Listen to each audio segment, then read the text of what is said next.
नमस्कार। अमेरिका में Donald Trump की मुसलमानों के खिलाफ नफरत की सियासत का पहला शिकार एक भारतीय बना जो मुसलमान नहीं है।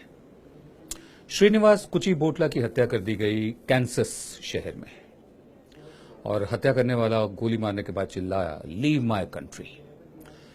इसको लेकर डोनाल्ड ट्रंप की तरफ से कोई बयान नहीं आया। हमारे प्रधान सेवक भी इस पर खामोश हैं। विदेश मंत्री सिर्फ इतना कहकर चुप हो गई कि उन्हें बहुत दुख हुआ और वो उसका मृतक शरीर वापस लाने में मदद करेंगी। लेकिन वेंकैया नायडू को बहुत गुस्सा आ रहा है। वेंकैया नायडू को कहना है, American president and people should come out openly and condemn such action and then take strongest action and send a message that this is not acceptable. Naidu साहब, नफरत की सियासत अपना घर भी जला देती है। स्ट्रांगेस्ट एक्शन तो आपको उस वक्त लेना चाहिए था जब अखलाक के घर के बाहर हत्यारी भीड़ खड़ी थी, जब अखलाक को पीट पीट कर इसलिए मार दिया गया था सिर्फ शक की बिना पर कि उसके फ्रिज में बीफ है, जो बाद में साबित हुआ नहीं था।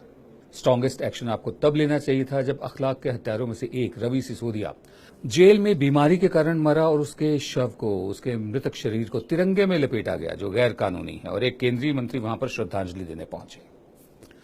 स्ट्रांगेस्ट एक्शन तो आपको तब लेना चाहिए था जब ग्राहम स्टीन्स और उसके दो बेटों को, एक की उम्र 10 साल, एक की उम्र 6 साल, तीनों को जिंदा जला दिया गया इसलिए क्योंकि उन पर धर्मांतरण का आरोप था। स्ट्रांगेस्ट एक्शन आपको तब लेना चाहिए था जब 15 साल पहले दंगे शुरू हुए थे गुजरात में, मुसलमानों का कत्लेआम हुआ था, उसमें हिंदू भी बहुत मारे गए थे। आपको तब भी स्ट्रांगेस्ट एक्शन लेना चाहिए था। वेंकैया नायडू साहब, नफरत की सियासत वाकई अपने घर को भी जला देती है। और अब मैं मुखातिब होता हूं अपने प्रधान सेवक से।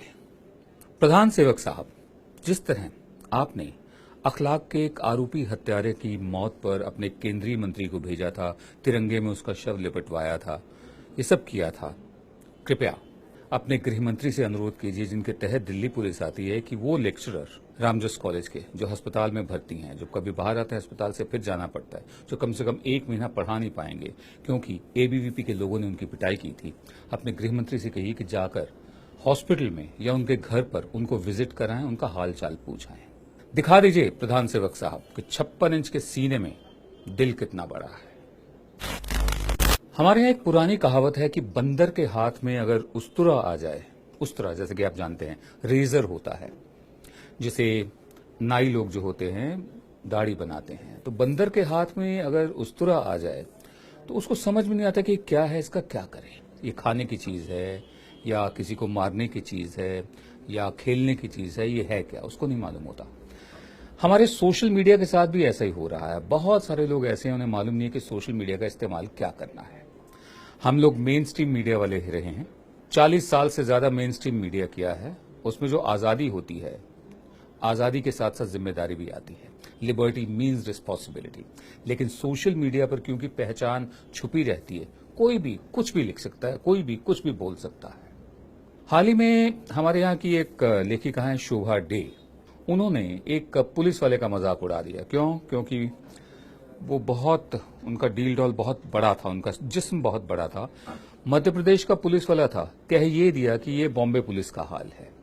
बाद में वो पुलिस वाला कोर्ट गया, उसने बताया कि जब से उसका गॉल ब्लैडर का ऑपरेशन हुआ था, वो उसमें कुछ गलती हो गई थी, उसकी वजह से उसका वजन बढ़ गया था। लेकिन ये बॉडी शेमिंग कोई नई बात नहीं है।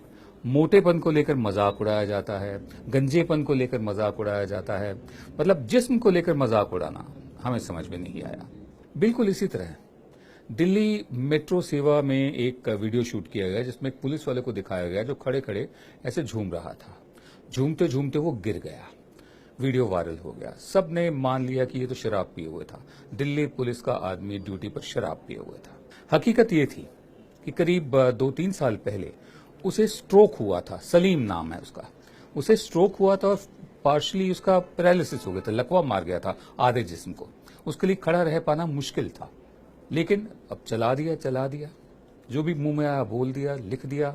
यही बात गुरमेहर कौर के साथ हुई, जिसका हमने जिक्र किया था। 36 पोस्टरों में से एक पोस्टर निकालकर सोशल मीडिया पर कैंपेन चला दिया। तो गुजारिश है आप सबसे कि जो कुछ भी सोशल मीडिया पर आता है, एकदम आंखें मूंद कर उसका यकीन ना करें, उसे फॉरवर्ड ना करें, उसे शेयर भी ना करें। ठोक बजाकर क्रॉस चेक करके फिर बात करें, जैसे हम लोग मीडिया में करते हैं। नमस्कार।